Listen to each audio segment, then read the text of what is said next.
Quand vous lisez le verset 26, wakati unaposoma mstari wa 16, on commençait par le verset 25. La Bible dit ceci: Marie, aimez vos femmes waume mpende wake wenu comme Christ a aimé l'église kama vile Kristo alivyopenda kanisa, et il s'est donné lui-même pour elle, na kujitoa mwenyewe kwa ajili yake, afin de la sanctifier apate kulitakasa par la parole, na apate kulitakasa kwa neno, après l'avoir purifié par le baptême d'eau. Amen. Kupitia ubatizo wa les maris doivent aimer leurs femmes. Waume wanapaswa kupenda wake zao. Christ a aimé l'église. Kama vile Kristo alipenda kanisa. Et il s'est donné lui-même pour elle. Na alijitoa yeye mwenyewe kwa kanisa. Afin de la sanctifier par la parole. Ili afike kuyatakasa kupitia neno. Amen. Quand la parole tombe dans votre cœur, wakati neno la Mungu inaanguka juu ya moyo wako, elle produit le premier effet. Inazaa tunda la kwanza, c'est de vous sanctifier. Ni kukutakasa.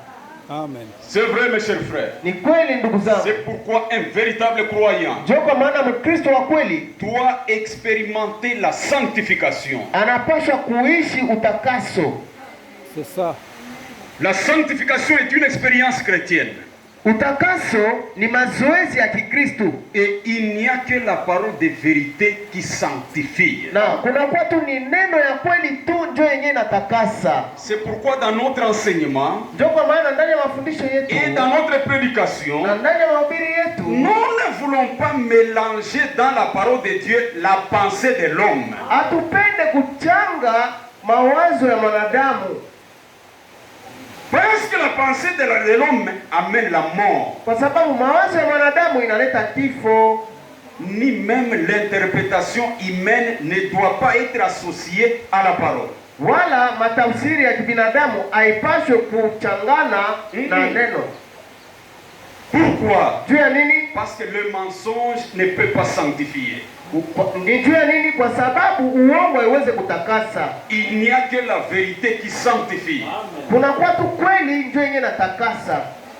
C'est vrai. Ni kweli. C'est pourquoi kwa maana les vrais croyants waamini wa kweli expérimentent la véritable sanctification. Wanaonja utakaso wa kweli. Ils portent un témoignage dans leur vie. Wanabeba ushuhuda ndani ya maisha yao. Parce qu'ils rencontrent celui qui sanctifie. Kwa sababu wanakutanana na yule mwenye anatakasa. Recherchez la paix avec tous. Tafuteni salama na wote. Et la sanctification, na utakaso, sans laquelle personne ne verra le Seigneur. Bila ile utakaso hakuna mtu mwenye ataona Bwana. Et il n'y a que la vérité qui sanctifie. Na kuna kwa ni kweli tu ndio yenyewe natakasaka. Voilà les effets que produit la parole. Tazameni tukio yenyewe neno inafanyaka. Même le Seigneur Jésus, hata Bwana Yesu, quand il était sur la terre, wakati alikuwa kudunia, il a fait une prière sacerdotale. Alifanya ombi moya ya ajabu ya kikuhani. Il a prié dans Jean au chapitre 17. Aliomba ndani ya Yohana sura ya 17. Le verset 17. Mstari wa 17. La Bible dit, Biblia inasema, sanctifie-les par ta vérité, watakase kupitia kweli yako, ta parole est la vérité. Ndio kweli.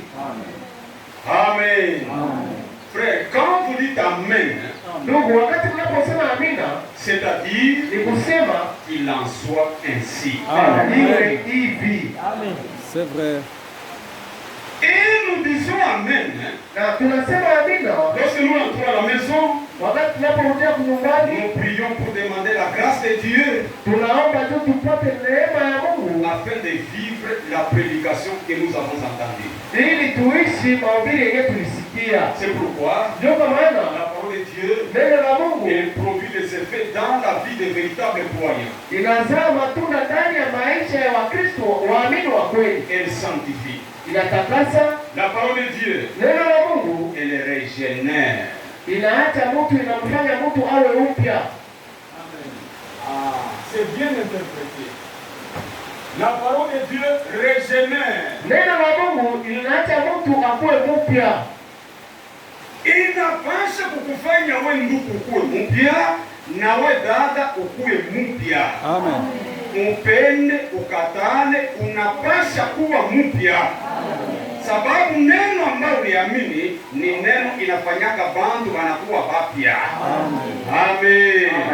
La parole de Dieu régénère. Neno la Mungu linafanya upya. Parce qu'il est écrit dans 1 Pierre. Kwa sababu inaandikwa ndani ya Petro wa kwanza. Quand vous lisez le chapitre 1, Wakati unaposoma sura ya kwanza, le verset 23, mstari wa 13, la Bible dit: Biblia inasema, puisque vous avez été régénérés, kwa sababu mmefanywa upya, non par une semence corruptible, hapana kwa mbegu ya itilafu, mais par une semence incorruptible, lakini kupitia mbegu yenyewe haiko ya kuharibika, par la parole vivante kupitia neno iliyo hai et permanente. na yenyewe iko tayari. Donc la parole de Dieu c'est une semence. Ni kusema neno la Mungu ni mbegu.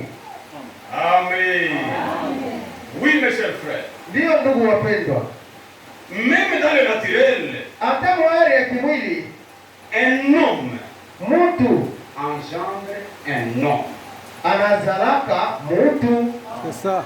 Un animal na nyama engendre un animal. anazala nyama, Et un oiseau na ndege engendre un oiseau. na anazala naye ndege. Et notre Père, Na baba yetu notre Dieu, Mungu wetu il a la semence de reproduction. iko na mbegu ya kuzaana, Et cette semence de reproduction, na ile mbegu ya kuzalana c'est sa parole. ni neno lake, Et sa femme, na mke wake c'est son église. ni kanisa lake. Dieu dépose sa semence dans l'église, Mungu anaacha mbegu yake ndani ya kanisa qui est sa parole. ambaye ni neno lake, Et par la na parole, kupitia neno Dieu engendre des enfants parole. Mungu anazaa watoto neno. Amen. Oh, si l'église pouvait comprendre, Amen. Oh, kama kanisa ingefikia kuelewa, ça serait une bonne chose. ingelikuwa kitu kizuri. La parole de Dieu, Neno la Mungu elle transforme. inabadilisha. Je vous montre les effets que doit produire la parole de Dieu dans votre vie. Niko na kuonesha matukio yenye neno la Mungu inapaswa kuzaa ndani ya maisha yako.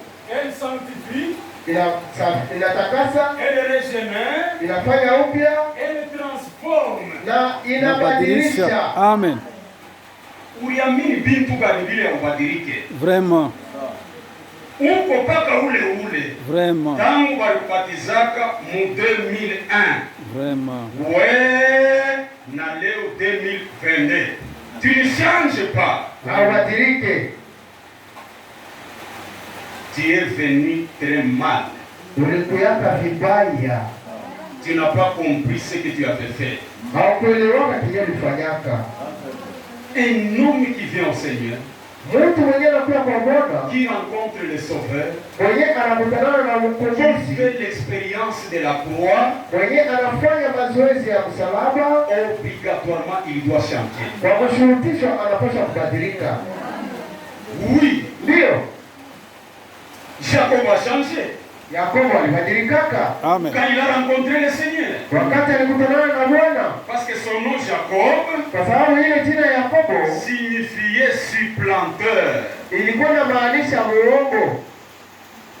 Mais quand il a rencontré le Seigneur, Lakini wakati alipokutana na Bwana, la Bible dit, Biblia inasema il a rencontré l'ange du Seigneur. alikutana na malaika wa Bwana Et Jacob l'a saisi. na Yakobo akamshika, Il a commencé à combattre avec l'ange. akaanza kugombana na malaika. Il cherchait quoi? Alikuwa anatafuta nini? La bénédiction. Ni baraka. L'ange lui dit, mais laisse-moi. Malaika akamwambia niache. Il dit, pas question. Anasema havitawezekana, Je ne te laisse pas sitakuacha avant que tu ne m'aies béni. kama hawanibariki. L'ange lui dit, mais c'est déjà l'aurore, laisse-moi. Na malaika akamwambia asubuhi inafika, uniache nende. Il dit, non, je ne te laisse pas. Anasema sitakuacha. L'ange lui dit, Malaika akamwambia quel est ton nom? jina yako ni nani? Il dit, je suis Jacob. Akasema mimi ni Yakobo. Tu ne seras plus appelé Jacob. Akasema hautaitwa tena Yakobo, Tu seras appelé Israël. utaitwa Israeli, Parce que tu as combattu avec les hommes kwa sababu ulipigana pamoja na watu et tu as combattu avec Dieu na unapigana na Mungu et tu as été trouvé vainqueur. na unakutiwa mshindaji. Dès ce jour-là, Tangu ile siku sur le sol de Péniel, juu ya udongo ya Peniel, Jacob a dit, Yakobo akasema j'ai rencontré le Seigneur face à face nilikutana na Bwana ana kwa ana et mon âme na nafsi yangu a été sauvée. iliokolewa. Son nom a changé, Jina lake libadilika, même sa démarche a changé hata kutembea kwake ukabadilika et sa vie a changé. na maisha yake ikabadilika. Mais toi, Lakini wewe 10 ans dans le message, miaka 10 ndani ya ujumbe tu ne changes pas. haubadiliki. Le même voleur, Wewe mwizi yule la même prostituée, yule kahaba, le même ivrogne. yule mulevi. Quelle expérience tu as faite? Ni mazoezi gani yenyewe ulifanya? Oh, que Dieu t'aide à comprendre la chose. Mungu akusaidie upate kuelewa hii kitu.